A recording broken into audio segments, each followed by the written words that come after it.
So the first chapter is titled Oligarchies, Naming, Enumerating and Counting. And hopefully all those words will become clear as we go through the chapter. I have divided the chapter, this one as well as the next one, if you like, into sections, which in some senses goes against the grain of Derrida's rhetoric, I would think, which flows sort of seamlessly between a number of topics and returns to certain of the themes to thematize them anew. But I would say that the first chapter really begins with a consideration of the notion of the apostrophe, examines the kind of contradiction at the heart of friendship, announced by the leitmotif of the whole work that you are familiar with, "Oh my friends, there is no friend," and then moves on to the kind of what examines what the status of the friend is from that. Then we have the second section dealing with friendship as an act, and specifically the act of love, so friendship as activity. Then the chapter moves to a consideration of death and time, temporality, the temporality at the heart of friendship. And then there is an excursion, we might say, into this notion of the condition of possibility and the condition of possibility of friendship, which I see as a quasi-subsection of this discussion on death and temporality. And then we return to this idea that has been announced but not fully explored, namely the scarcity of friends. And then there is, at the end, a quasi-opening up of some of those themes of the chapter into kind of wider considerations that will occupy the rest of the book or the rest of the seminars. It's important to understand that this comes also from a series of lectures. So, starting with the first section, so "Oh my friends, there is no friend." The book also performs another apostrophe when it tells us how many of us are there. Okay, it starts by "How many of us are there?" And this is an apostrophe that Derrida addresses to us in a way redoubling the form in his own narrative. And I think it's interesting because it presents itself as though it's going to have a dialogic form, which is something common that Derrida does in the 90s. So we have the Memoirs of the Blind, Truth in Painting, works where dialogue is the driving kind of structure. But actually this will not happen here. It will immediately be dropped. So we're kind of being tempted into thinking there will be a dialogue, but there isn't. As such.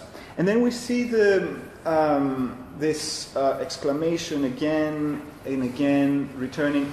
It is exposed as an apparent contradiction on the one hand between the address of friends and on the other the denial of their existence. So my friends, it means there are friends, no friend, there is no friend. So it emerges as an apparent contradiction, which also Derrida believes hinges on the numerics. So the my friends, the evocation, the address, the apostrophe is in the plural. The rejection of friendship it takes place in the singular, no friend.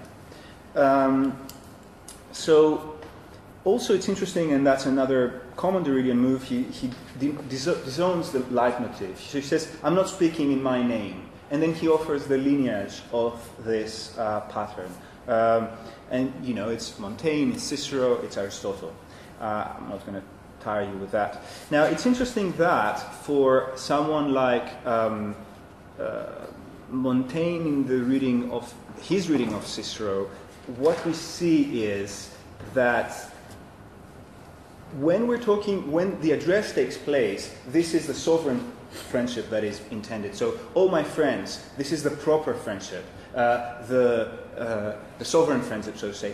And then "there is no friend" refers to lesser friendships. So this is the way in which it is interpreted so as to accommodate the apparent contradiction within the canon. That is not something that Derrida himself is going to follow, but it's interesting that this is how it's introduced.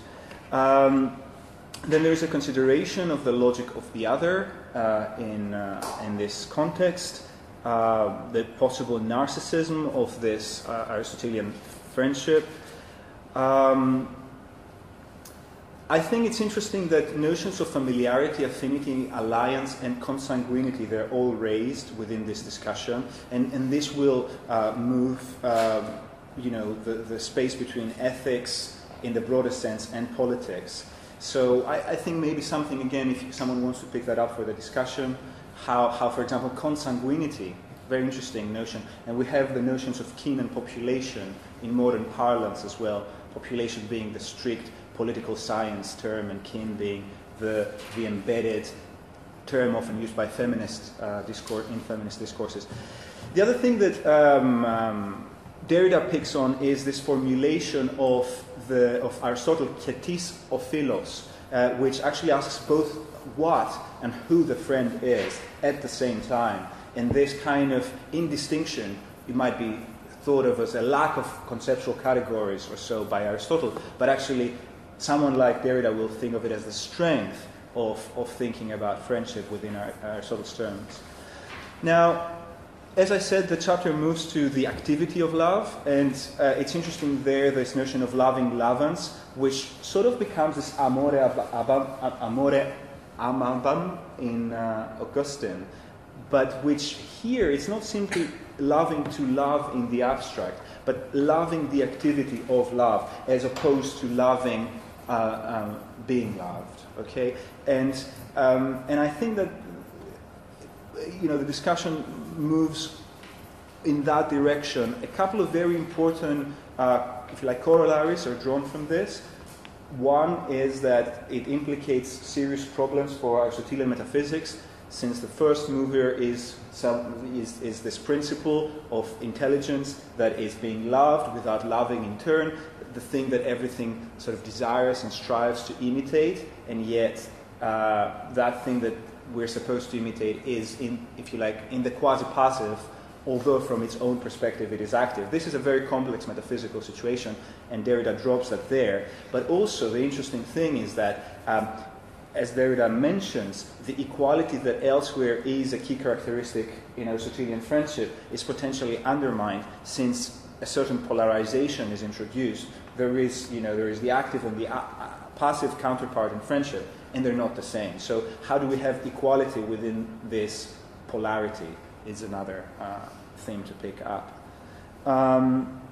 Now, further, the idea is that the activity dimension of love implicates both living and knowing. So you cannot love unless you're alive, you cannot love unless you know that you love, and those, again, things, I will leave it here, but I think it's an interesting lineage that leads up to Kierkegaard and beyond, as a matter of fact, up to Zizek, one might say, the ideas of living and of knowing as part of... So, for example, Kierkegaard will say the greatest act of love is greatest act of love is loving the dead, for example, and that is an Aristotelian legacy. And we might want to ask whether Derrida himself has disentangled himself from that heritage. And so then gradually we move into this idea of death in friendship. The familiar issues of Cillian, the end of friendship, the end of a world each time unique when a friend dies, and so on. The interesting for me thing is how temporality enters this frame. And I would like to draw attention once again to those two notions, and mainly the notion of the contretemps that is being used, which is, as you know, a fencing term, right? So it is a thrust out of time, which leaves the fencer exposed, so that then they can be hit back. So it's interesting, but literally it means against time, right? So there is a movement within friendship that is against time, that Derrida calls contretemps. But I'm interested in the implications, in linguistic potential implications of that. And, well, since I'm actually already have done 10 minutes, it's maybe interesting to note in the end that we have the condition of possibility of friendship as a theme, and he talks about the condition of possibility in general, so he makes an excursion there. But what is important is that friendship cannot be decided in advance, so friendship has to be in the making. You do not know friendship until you've known the practice of the friend, and that is important. And the equivalent is that you only know revealability after revelation. So revelation does not only reveal specific things, but it reveals revealability, what it is to reveal. Okay? So similarly, friendship, in the act of the friend, reveals what friendship is. And then we have this return to the scarcity of friends. Time is being required. It is the time of judgment, to judge friends, to eat the bushel of salt, and this time cannot be shortened, it cannot be compromised, but is rather essential for the stabilization of friendship. Let's remember, and that's the last thing I'm going to say, that friendship operates between and constant renewal. It needs to be, if you like, evergreen, and yet at the same time stability, fixity, and the movement between the two is what is, if you like, cut obliquely kind of through by those notions of the anticipation of the death of the friend, of weeping before weeping. So these are themes that really destabilize an already tense relation between permanence and renewal. So yes, I will stop here, and I invite you to pick on any of those themes.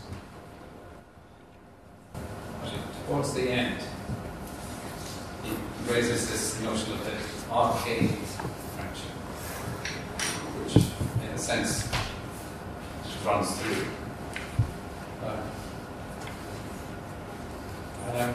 To some extent, I mean, the arcade friendship can't be a condition of possibility for friendship, but I suppose my question would be how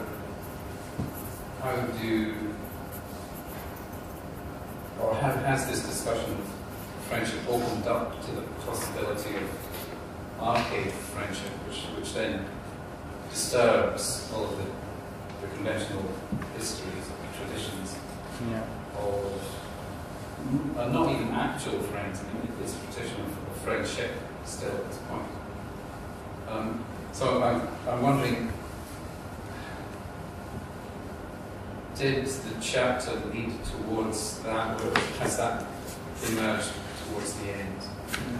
Well, my hunch is that this is a late, if you like, almost afterthought.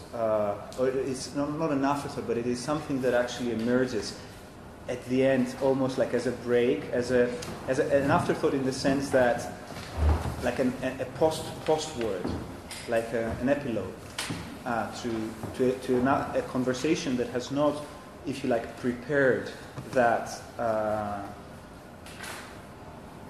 I don't think that it emerges directly, but I leave it for others.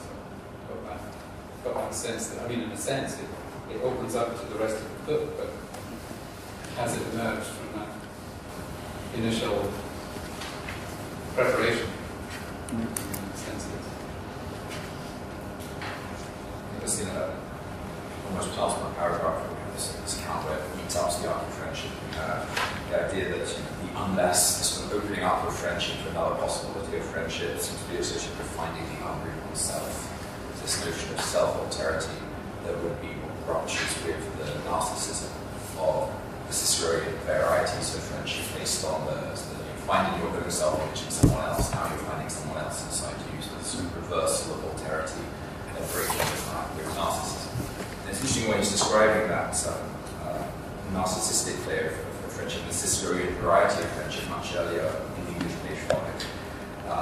He starts talking about the epitaph narration by the side of the grave and the fantasy of it, the image of someone else speaking your words. So again, finding yourself in someone else would be the bad version of friendship, as opposed to finding someone else within oneself, which not at, but the Ciceronian friendship, I suppose, which is potentially narcissistic, as opposed to the Parker friendship, which is anything but narcissistic.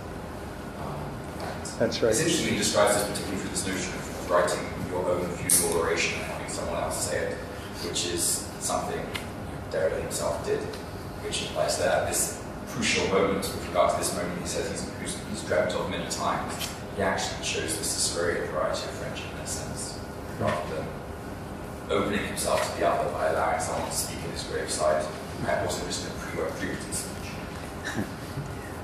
Do we know whether other people spoke as well? I would imagine that it was not only his own oration. My understanding is that by the side of the grave there was only a short oration said by his son, he had written himself. There were other talks on the day. Yeah, interesting. And we do know that nonetheless he spoke at many other funerals and wrote pieces for many other friends. From the perspective of Cicero and the Greco-Roman tradition, if you prefer to be loved than to love, this is a sign of egoism. So I'm not sure that we should equate narcissism with egoism, but it's interesting that there is a moral imperative there. So you don't prefer the activity of love because it's sort of more noble or as such, but there is the potential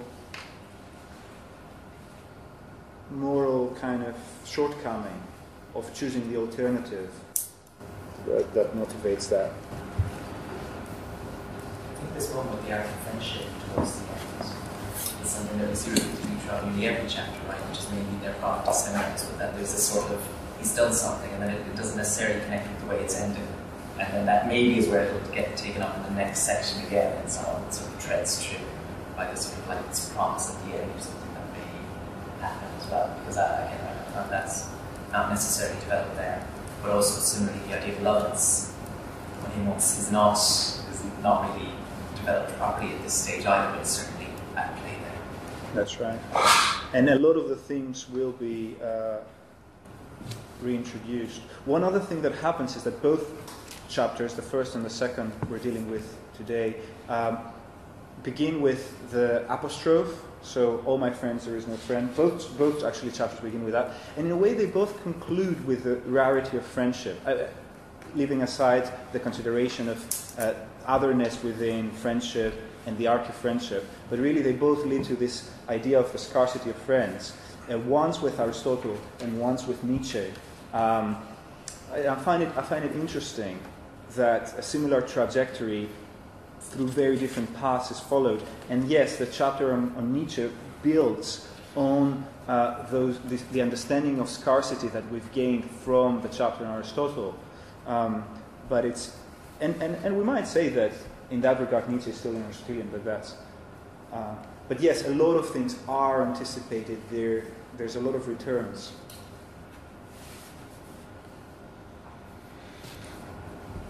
I had a thought in terms of the relation to the death in the way it works. Much later in the book, I was trying to find where, maybe we'll come across it later.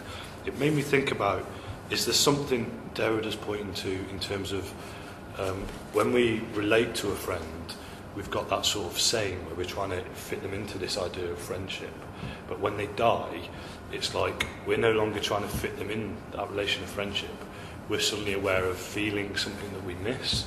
Is actually beyond explanation, and that's almost like what you were saying about the contretemps in terms of there's this out of time slip where when someone's dead we feel that we miss something of them, but it no longer fits the pattern we were trying to fit them in when they were alive. Mm-hmm. It's more about the sort of emotional connection with the alterity that can't be put into words, and that really pushes you to acknowledge friendship in a different way than as if you were trying to fit it in a schema or an explanation of friendship. And that's kind of relating to when he talks about we're thinking of who it is rather than what friendship is to some extent, and that seemed to hit a few notes of what you were talking about just then. I think that's also the significance of what's happening with the example of this chapter as well. That is this discorso con che exemplare della idea model, like really punctured on anything that is any sort of particular narcissism recognizing its similarity. And of course, the important thing is that from death we learn how to be friends. So and again, this is a Platonic idea. You know, philosophy is a study of death. From death we understand friendship for the living. Right? So we have to be friends now, as though the friend is already dead, and that is the. So you weep before weeping. That's the. But it's not, and what you learn in that sense is that indeed every friend is a world. It's a bit like a Heideggerian sort of projecting forwards to come back to, but it's not about your own life, it's about a friend's death, so there's something going on there. Yeah. I feel like, of course, the last part of the chapter seems like something that just appeared in the end, but I also think that it's been anticipated somehow. Like, for example, when he asked for the question of the who is the friend, and instead of the what, this in between that only can happen in this like archaic friendship in which you don't realize you are talking of a who or a what, that only comes afterwards to seal the testament of a who. But after that, it becomes a what.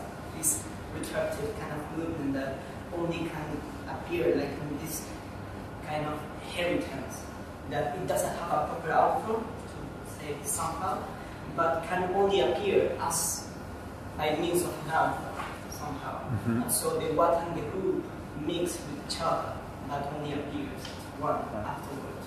Someone is already dead.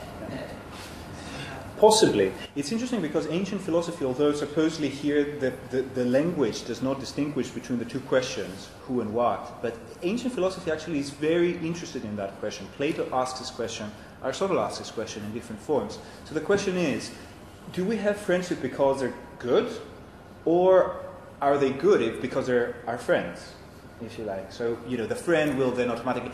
And what you get, the impression you get from most Platonic dialogues is that you have to press for goodness. So you have to desire goodness in the friend, rather than to desire someone outside this framework of intelligence, goodness, beauty of the soul. So but I think this kind of question returns, but it's not resolved, because for the Greeks, in a way, we might say that the who comes first, and yet it is this philosophical project that tries to move the emphasis to the what, and yet it never quite succeeds. So neither Plato nor Aristotle will ever say, you have no obligation towards a friend. The friend is always a friend, and of course then, but you at some point, the famous lines by Aristotle, Plato is dear, but dearest is the truth. So Plato is a friend, but more dear and more of a friend is truth itself. So this, but I think this will repeat itself throughout history. We see it in Hegel, in his theological writings, the status of the law from God. Is law because God decrees it, or God decrees it because it's good and it is the law? Different formulation of the same thing. I think we see the same thing with Smith, with the who of the enemy and the friend. But I'll leave it there. I just a comment really about the ending on this, the idea of archi-écriture, and just maybe to sort of situate what's going on in this book in terms of sort of what's going on in the whole of Derrida's project. And I think even just leafing through the chapter again, this idea of contretemps is actually very familiar in Derrida, and this idea of the trace of the other within me, that and archi-écriture is, you could say, yet another way in which that kind of aporia or condition of possibility for the emergence of kind of truth or something like that gets a redescription here. So I think there are huge quantities of philosophical kind of connections and displacements, but I don't know. There is a kind of core to all of this that is incredibly familiar in terms of sort of Derrida's broader kind of project. The other comment I was going to make, which maybe links with Plato, but without getting bogged down into that, is this kind of thing that tends to happen in a Platonic dialogue, which is where sort of Socrates just gets really pissed off, and he says, well, the problem isn't that you know my argument is wrong, or you sort of haven't got the logic or something. It's to do with you. Your brain is disorganized, or your life priorities are all wrong, and you need to sort of change yourself before this conversation can continue. And what's quite interesting about that is that you get to a sort of dead end in the discourse, and what you have to do is step outside and re-establish, if you like, something to do with power or some kind of material condition. And I wonder what Derrida's response to that is, because I imagine it would be something like, you can't step out. You can never just step out of the discourse and deal with the kind of material conditions, and then we can step back into the discourse. There is something about this archi-écriture which is always at work within oneself, as a condition of possibility for this kind of paresia, the idea that you talk to the other and assuming that the other is a trustworthy sort of recipient of your intentions.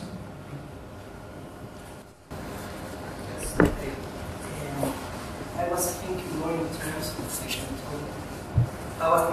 terms of the ontological question, because I think that there is a certain unstability in the who and the what, because this friendship presupposes, or the concept of friendship in general presupposes the friend, but in the friendship you don't have the friend yet.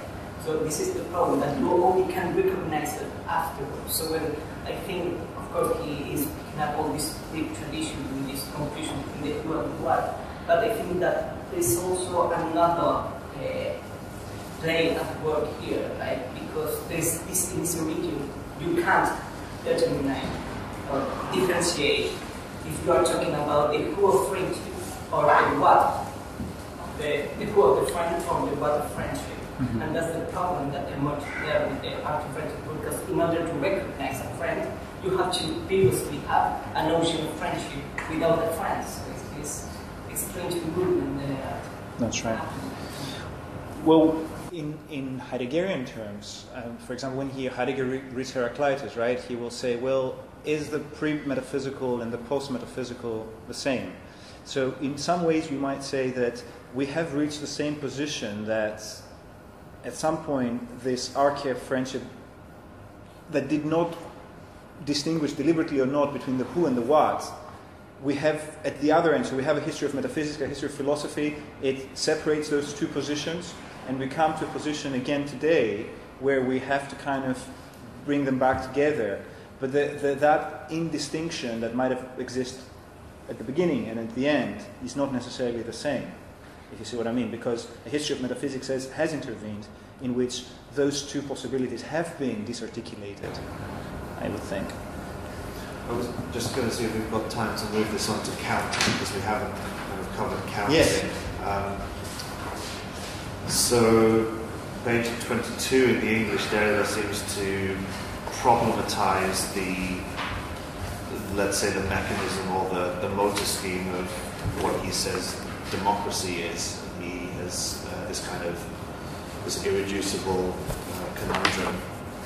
No democracy without respect for irreducible singularity or alterity, but on the other hand, no democracy without the community of friends, without the calculation of majorities, without identifiable, stabilizable, representable subjects, all equal.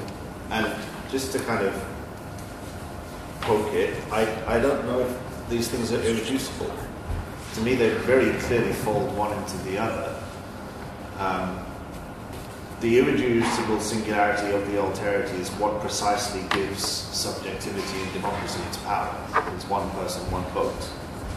And if he's thinking about the constitution of kind of liberal Western democracies and the idea that there is this counting that occurs, the irreducible singularity, and I don't know if the first of the two limbs is supposed to be something different, and I'm not seeing what he means by respect for irreducible singularity or alterity. But the uniqueness of the one very, very much appears to me in the second part. I mean, that's the subjects all equal one to the other. And yes, you calculate and you add up the majorities and whatnot, but I just want to kind of push that. I don't know if they are irreducible. Yeah, I mean, I reckon it's sort of like a double bind democracy in a way. You know, I think I'm right. I agree with you that there's a sense in which these two things kind of co-execute one another. And I mean, I don't know to what extent. Are you suggesting it's like sort of? I think he's saying these are two things which are intrinsically connected but not the same, and they cannot be coalesced together. But I think they fall very neatly together. I don't know if there's the friction there that I think he wants us to see. But it's about the meaning of singularity and the incomparableness. Because the singularities are incomparable. Hence, they're not amenable to the concept of equality. Two singularities aren't equal. And to put it differently, you cannot have a hypercategory under which those notions are subsumed. So the idea is to kind of overcome the category of the person and then the friend as well, right, as something that pertains to an idea of friendship, which then can be countable, right? So that because every singular friend transforms the form of the friend, if you see what I mean. So it's like counting, you say, I have 20 of those things, but you cannot say 20 of those things because there's no such thing as those things. Yeah, so I mean, I suppose I don't know, if I push it in the direction of the difference between le and la politique, so the first one represents the individual decision of the one, which would be politics as la politique. And then the second, where you're calculating your majorities and you need stabilizable, representable subjects, then you're talking about the more generic framework, and so you move to the political. Whereas the first one is la, because the individual singularity is not the same one to the other. They have to be different in order for there to be things which are not comparable. I think like, if you reduce someone to a number that's counted, you're not respecting their alterity. Yeah. That's the position he's coming from. So it's kind of like, if I treat you all as a number within our democracy, you're just units within a system, whereas to respect your singular alterity, precisely not. I have to not do that, otherwise I'm not respecting it. But there's still a sense in which, although you're not counting singularity, you're not saying 1, 2, 3, 4. There's still, I mean, on page 21 it says, this betraying multiplicity calls for an account, certainly, and one was not have many friends, but nevertheless resist liberation. So resisting liberation, there's still a sense in which you give an account of singularity, and so it seems like there's a kind of ethics of counting, which isn't just sort of, 1, 2, 3, 4, but that's right. It's sort of giving an account. I mean, it still seems to involve a kind of sense of sort of enumerating without counting, like he comes up with those contradictory or quasi-contradictory statements. And I guess one thing about similarity is that in a sense it makes itself count. It counts, right? And so there's a kind of, I think counting isn't strictly opposed to singularity. I think there's a kind of there's a sort of different ethics of counting. That's right. And that's the thing. It's also not just singularity that lends itself to that, because it's a unit. Singular is a unit potentially, but numbers have that power in themselves. And the interesting thing, as you say, is that the potential is there. The question is whether you do it or not, and what happens if you do. So it's not that it's impossible, and therefore we have a space, an ethical space again. I want to say we have very little time for this part. maybe anyone last remark, maybe something on contretemps still, or anything else? Yeah, it's not on that, but it's on, all friends, there is no friend. It's interesting that Derrida quotes Nietzsche so much, but Nietzsche actually writes Freunde, es gibt keine Freunde. He actually writes friends. There are no friends, in plural. But the enemies, which the line finishes, there he has just the singular. He says, enemies, there is no enemy. Feinde, es gibt keine Feinde. And I'm quite amazed that Derrida didn't pick up on that, given that he places such emphasis. How many friends is there? One, is it just two, or whatever? I can only say, first of all, this comes up in the second chapter, right? So this is Nietzsche. Oh, I'm sorry. That's all right. But also, I would not completely trust. Are you using the Nietzsche works? Yeah. Okay. This is more trustworthy because this I think has a few typos. But okay, yes. Yeah, that's why I looked it up. So it's there both, friends. There are no friends. Not there's no friends. Yeah, it's interesting. What is Nietzsche up to? Is that just a slip of Nietzsche? And so on? Well, what he's up to, he's actually always writes quite a lot about friends, but where he sort of says that he doesn't make the distinction in this particular aphorism. What he says, if you are very fed up about friends because they have disappointed you or or whatever, then you can just say there is no such thing as friends.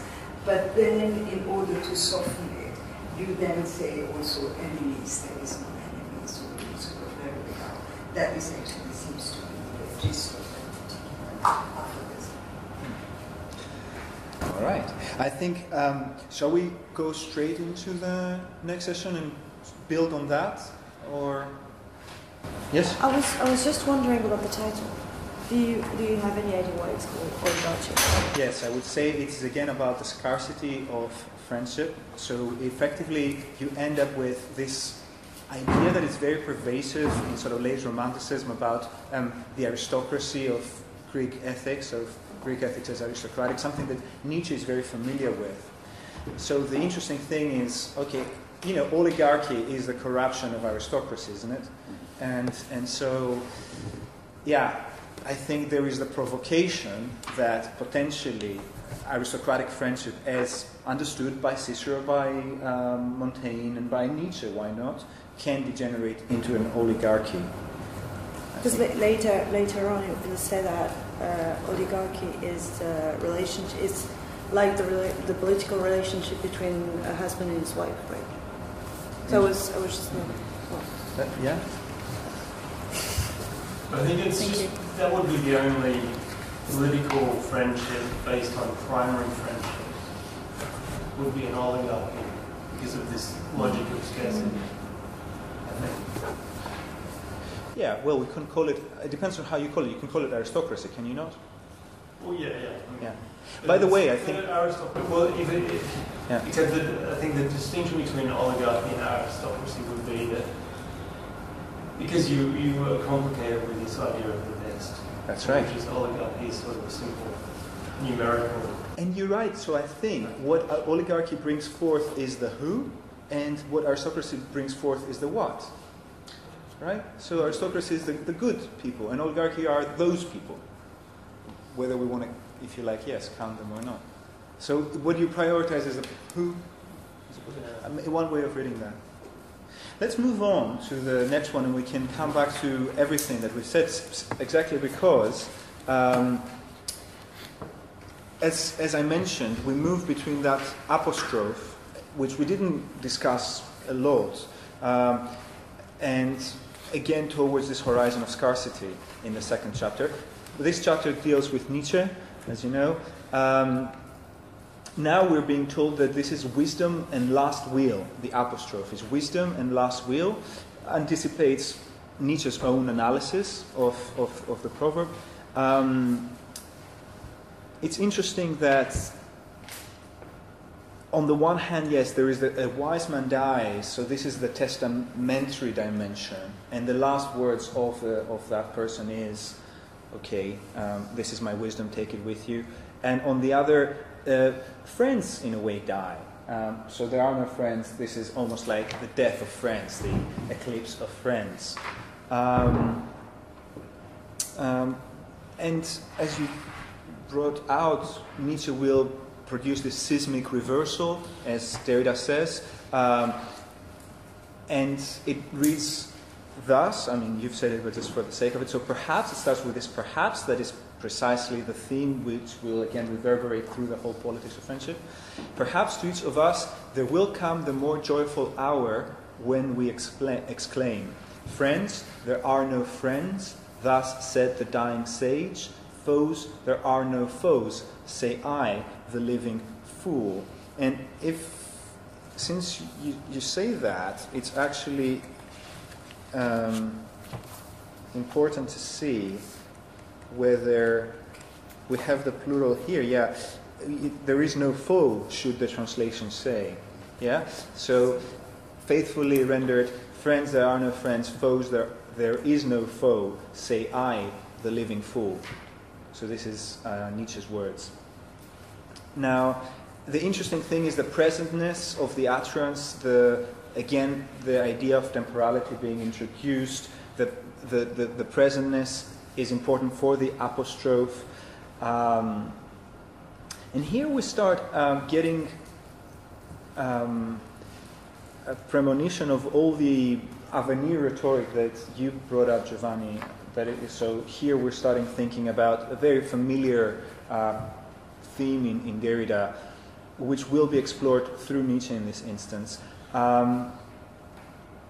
What he will say, and I think that's interesting, is that what is to come is nothing determinate. Remember before revealability and revelation, friendship and the friend. What is to come is nothing specific, but the very thought of the perhaps.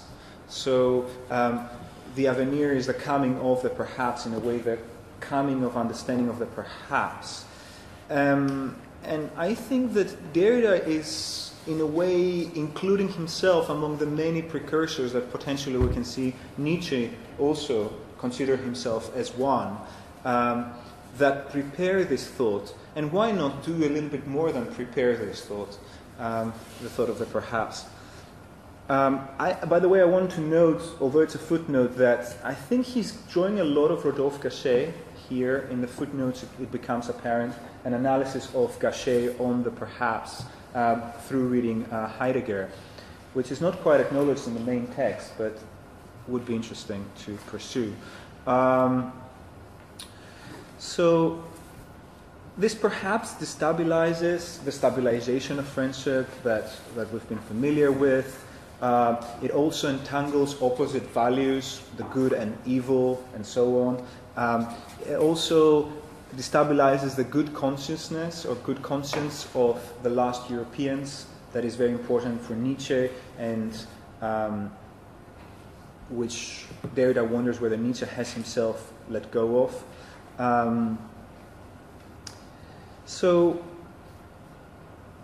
maybe it's actually much better to open the discussion earlier. I think you are all familiar with the themes of the community without community of Bataille, the unavowable community, the inoperative community, which is, if you like, a group of friends. You have Bataille, Blanchot, Nancy, the closest perhaps of all three friends. It depends on how you see it, to Derrida. In the footnotes again, Derrida will try and say, well, I'm also trying to break a little bit this community of friends. I'm just I'm in with those reflections. And I want to refer to this notion of teleopoiesis, right? Which is left rather untranslated. So supposedly the teleopoiesis brings together the performative of the apostrophe and the reportive of the quotation. They coincide. It brings together an acceleration of the time of the announcement and the time of arrival of friendship. It is a function, if you like, of perfectibility, accomplishment, absolutization. Derrida often even has this Baudrillardian expression, infinite or nil speed, absolute economy. He even has this filmic image of a bow returning to an arrow returning to the bow, kind of in a quasi-absurd megatropic fashion. So there is those, he calls it also teledramatics. So there is an idea in which the teleopoetics of friendship accelerate the distance between the present and the to come, and bring this kind of idea of perfectibility into perhaps actuality, we might say. I don't know, I would like to hear your thoughts about teleopoetics. And it's important to mention as well that two key traits of this future friendship are announced. One is joy, Mitfreude, sharing joy, and the other, very importantly, solitude. Now, it's a question also how the two go together. How can you have joy with in solitude?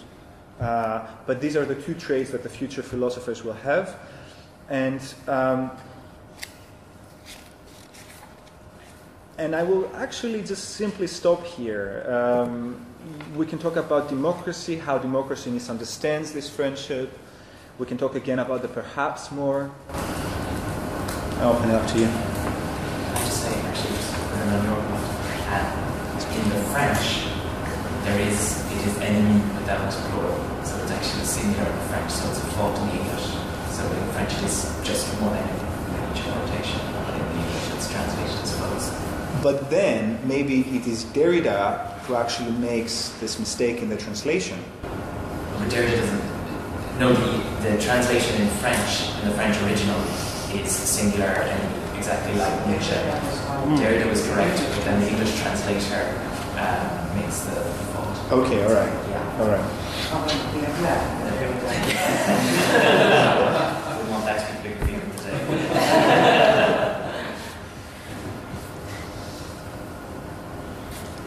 Well, I thought it was interesting when you say earlier that it should be a dialogic text, because it's all about these apostrophes. It's also a seminar. I guess we skipped over the foreword, which was not.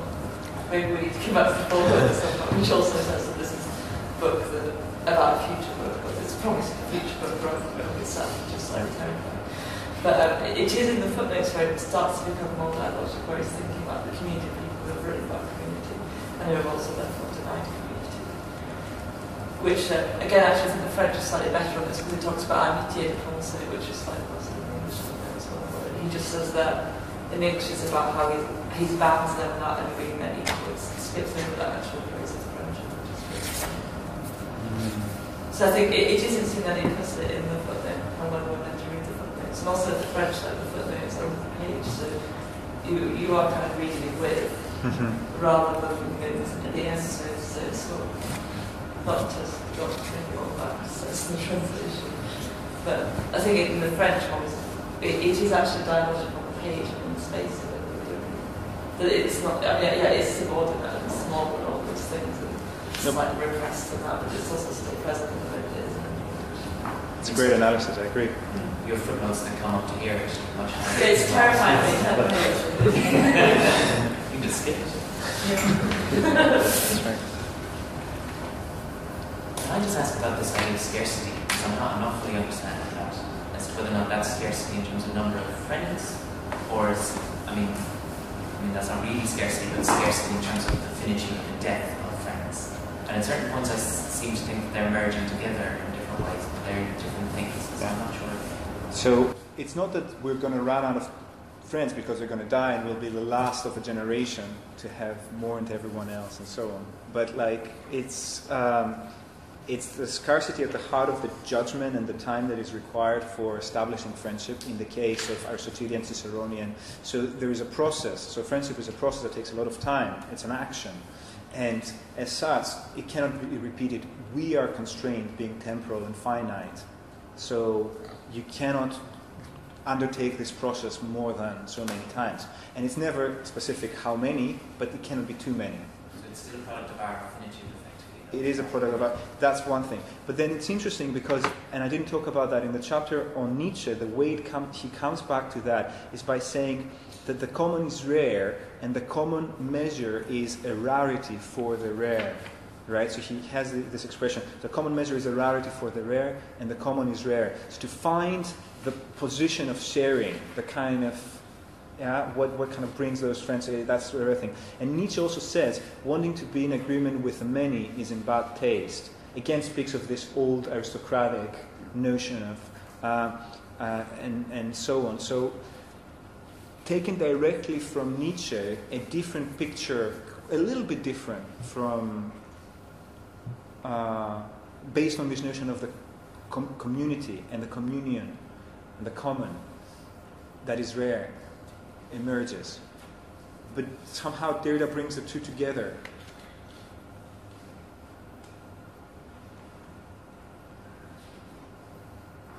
But and another thing is the point at which, and actually he mentions that already in the Aristotelian, Eudemian ethics actually. So let me go back to the original. Excuse me.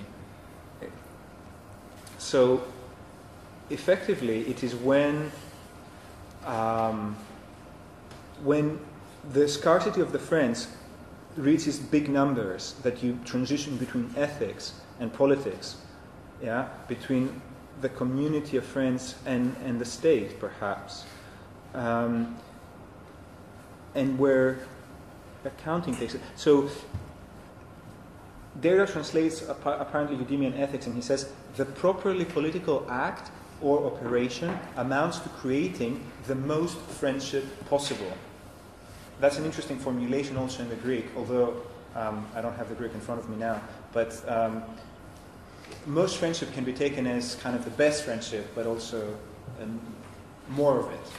And so Aristotle, what he says in a way is pushing this scarcity to its limits is the proper political act.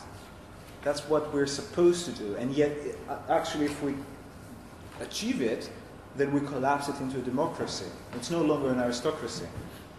So a liminal aristocracy, which is not yet democracy, is, I would say, the political ideal that emerges from this.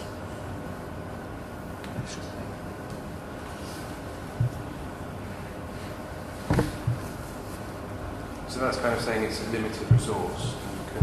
You can spread it a bit, but if you spread it entirely, then it's no longer meaningful. So essentially, it's saying in a modern, it's not relevant then to a modern society where there's millions and millions of people. Do you see what I mean? Like, if politics is always just more than ethics, I think a lot of Levinas and so on would say no, ethics is not just a small quantity of politics. It's something else, it's something more fundamental. So I don't know. Is there any way around that? Or, well, but the thing is that we have also introduced with Derrida the problem within numbering and counting. So it's not simply an unproblematic transition in terms of, there is no continuum there, and yet when this transformation, it's a change of state, right? Between, at some point the water gets colder and colder, then it's solid. It's ice. It's a different thing. So there is a sense of kind of sliding into the more friendship, but there is a point which might not be easily determinable, at which friendship has become politics. But there is a transition in kind at that moment, I would say. But it seems like even if you have a friendship between two individuals, that there is a sense in which there is that there's the potential at least for that sort of transition in a way. So it's not just a question of numbers and adding more individuals to the equation. I mean, in a sense, even between two friends, there's already this kind of tendency with this potential to slide into politics in a way. And I think this is kind of what this is kind of like the point of the text. Even if you speak to someone like Montaigne, there's a sense in which there's a kind of it sort of opens out onto something else, the friendship between two individuals. But I think, in terms of Levinas, it's quite a similar thing. So Georgios Tsagdis, Infinity on the third. I mean, there is a sense in which, politics is opened from the ethical relation between the I and the other. And so in a sense, it's kind of, I think there's a similar thing going on here. So it's not exactly about adding more people that even between two, that's where it kind of sliding into politics as well. And by the way, we have to have that as to this whole group of friends who don't show up. I would agree with you that there seems to be a submerged dialogue going on. Lenin's that is the person, the third party, who isn't simply not necessarily a friend, but is involved in the friendship between the two, whereas the third party who isn't necessarily going to be. So that is opening up here, and it's surprising that he didn't bring it almost to develop that point in the direction that he seems to want to develop it.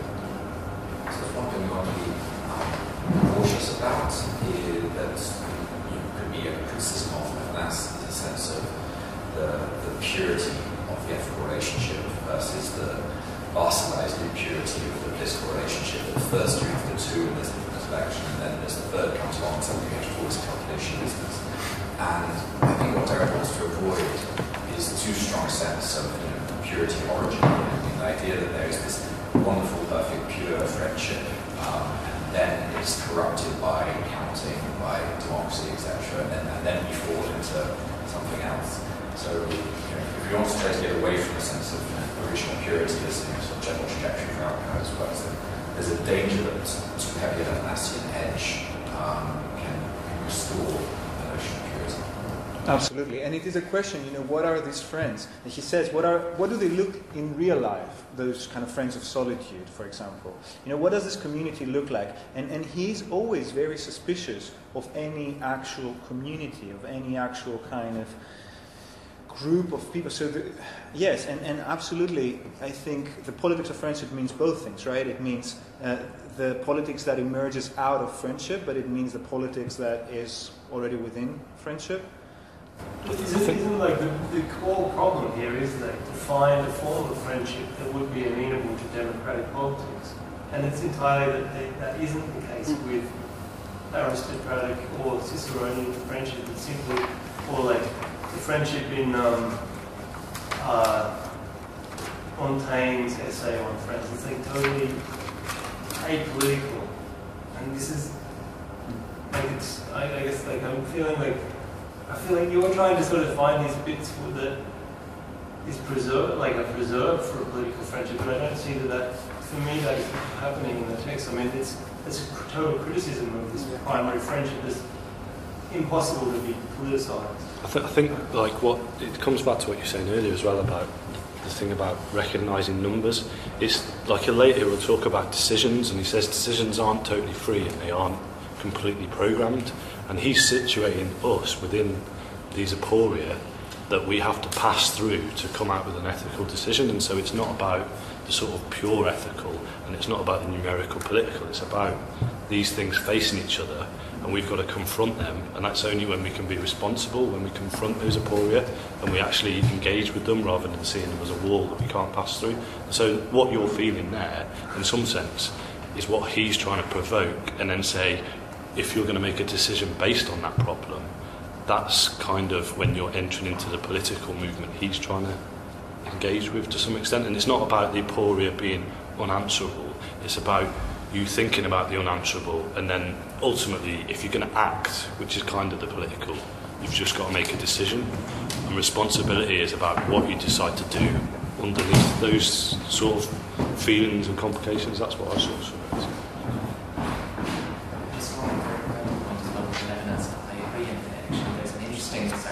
There's an interesting point.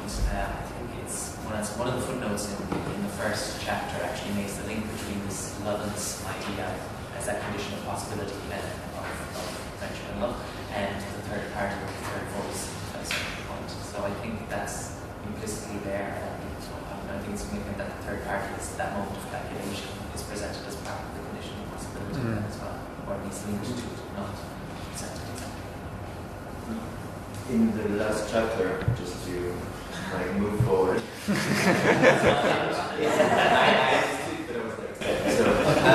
in the last chapter, he says that Levinas was this third friend that has always already been here from the start. So I think that is what it implies. Yeah, he does say a lot in the last chapter. I just want to mention here that. That's how, like, read the book again with all that in mind. Yeah. Oh yeah, no, I mean, I think he suggests that this cannot be read in simply once. There is important thing about this undisability of the decision. The decision that he's referring to is the possibility of not deciding, you decide to not decide. And it's very like telling in the way in which he uses a lot of like geological figures in this chapter particularly. The figure of the tremor, the seismic figure that are figures that represent a movement that happens, but then you remain the same basically. Nothing happens. There is this affection, this tremor that affects you, but aftermath, in the aftermath you remain the same. So that's the tremor of the perhaps. Say like, yes, I make the decision of not making a decision, of remain in this undisability. I think that's well, maybe, but if you have the big earthquake of Lisbon, for example, or you know, the tsunamis and earthquakes in Japan, so there can be things that radically change. Yeah, no, it's not that everything stays the same. There is an affection, of course, but the movement is not a movement forward. It's this idea that comes and goes, and it changes everything from within, but without moving forward somehow. So that's the thing that you become real. You realize the thing, this undisability you are in this sense of indisability that you have to face, but without taking a step forward, making a decision. You know, I can't decide this, just to remain in this in between. Right. I'm not sure he's arguing about remaining in this. I mean, he isn't something. But I see it more as the decision has already been made and you're undoing it. So that's it's not that you have a choice initially. It's the decision has been made within a tradition. You need to unsettle it, unmake it, make it undecidable, and then, in a sense, you can. You remain there, but you're not remaining there. So you would still, at that point, you could make another decision. It's not that you have to remain undecided. I mean, yes, there's an indecidability that you want to bring into the tradition to say that it's not the same. Yeah, that's the thing. I'm not saying that you may have this immense power you want. This decision was already made beforehand, but there perhaps is an opening to the future of saying, I might not decide in the future to leave this open to the future, but to the present and the past are already constituted by this decision that already happens somehow. Is this it's like an attitude towards the future, not like something that is going to actually change your present or the way in which you are constituted as a subject. Yeah, I was a bit troubled by this idea of attitude, because I think in a way what Gary is saying is that the decision has been made and the tradition has configured itself in this way, but there's also a sense in which it's not by us taking up an attitude in relationship that we're going to break it up or submit it to the forces. Perhaps, in a certain sense, this tradition ruptured itself and submitted itself to this other force and this force of the other. And I think in a way, sort of this niche implication it's a sort of perfect embodiment of that, because it's using the same material, but at the same time, it's sort of going on to something completely different. And I think later on, Gary will say that the tradition sort of ruptures itself. And so it's not so much. I mean, what troubles me about this discussion is that it seems to sort of rely on the category of subject tradition, the attitude you take up in relation to tradition, and perhaps there's a sense in which that perhaps kind of operates by itself. Can I ask something on this discussion? I think so. Early Derrida has those lectures on history of being, and there he talks about Heidegger and Hegel. And the idea in this reading is that Hegel is the last philosopher, right? So he's the last philosopher, like the first one to have understood that there is this completion of philosophy. So this is his last philosophy. It's not going to be the last philosophy, but his is the first last philosophy. So So the question is whether this perhaps has some similar structure, whether, for example, Nietzsche or Derrida is the first thinker of the perhaps, which already announces a different mode of doing philosophy. The perhaps is still to come according to Derrida, but it's already traveled for 100 more years until it reaches him. 100 years, let's say. So, I don't know, what do you think? Do you think that... when you sort of say Hegel is the last philosopher, do you mean more precisely metaphysician? Because in the footnotes of Derrida on page 46, he mentions beyond good and evil and the prejudices of the philosopher. And I've looked it up.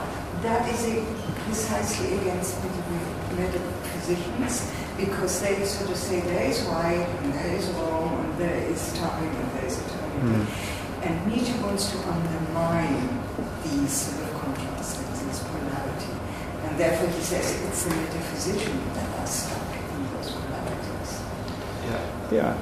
Can I just add to that? Because I think there's, and I'm not a Nietzsche scholar, but page 34, when we are talking about the philosophers of new species, and he's referring to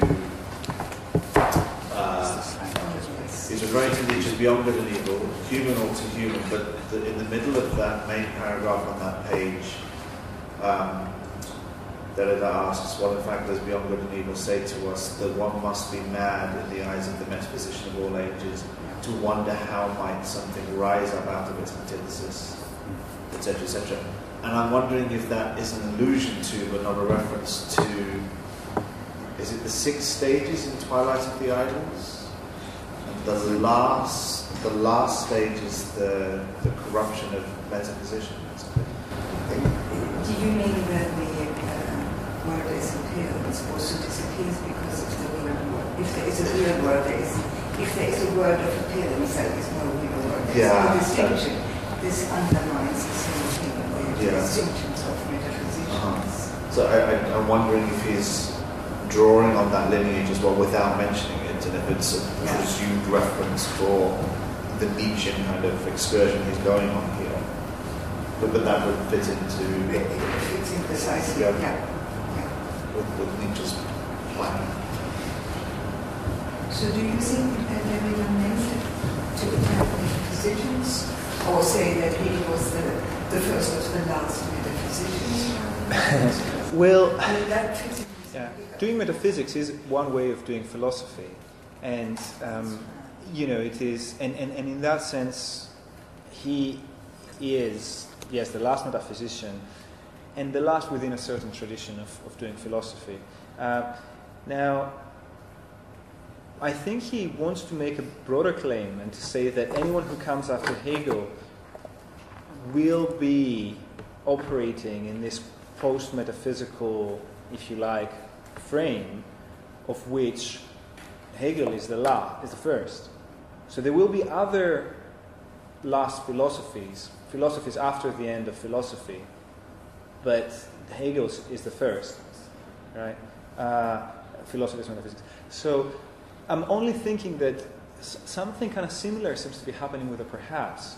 That although the perhaps is there operating maybe from the start of, the West, whatever we want to call it. Skeptics. Yeah. So maybe the perhaps is there from the start and operates despite our subjectivities and so on.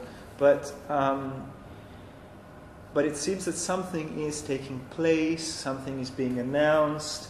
There is even the notion of prophecy, we might say, and yet there is all this work being undertaken here. It seems that Nietzsche, maybe, perhaps, or Derrida, if not Nietzsche, have offered us precisely the first philosophy of the future already. Yes?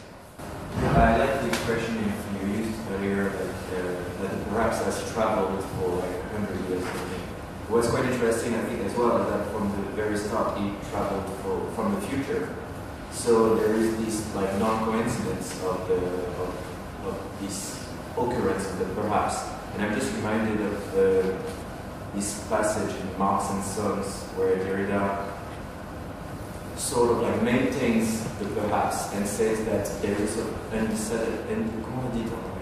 undecidability about the fact that we will never know if messianicity has a root in like actual religious messianism, or if it's more originary structure of thought.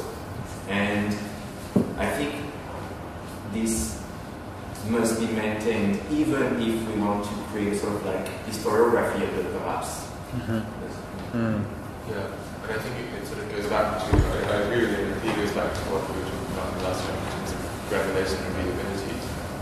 So I think there's a sense in which the way I read it is Aristotle would say quite friendship of that, which means, it's eventually mentioned as this kind of the condition of possibility is the first engagement with readability. And I think Derrida wants to sort of complicate any system of priority between those two things. And I think in terms of the perhaps in history, I think it would be a similar kind of relation. It's not simply that it's not something that perhaps would be actualized at a certain point in history, because of course in a certain way it already operates throughout history and it's sort of this thing that opens it and makes it possible. But yeah, I don't know. That's right. And it's certainly not a matter of reversals. I mean, it's not reversing the position of the friend and the enemy and so on. But I do actually think we have reached the end of our time for this session. Actually, so I'll cut myself short. Thank you very much.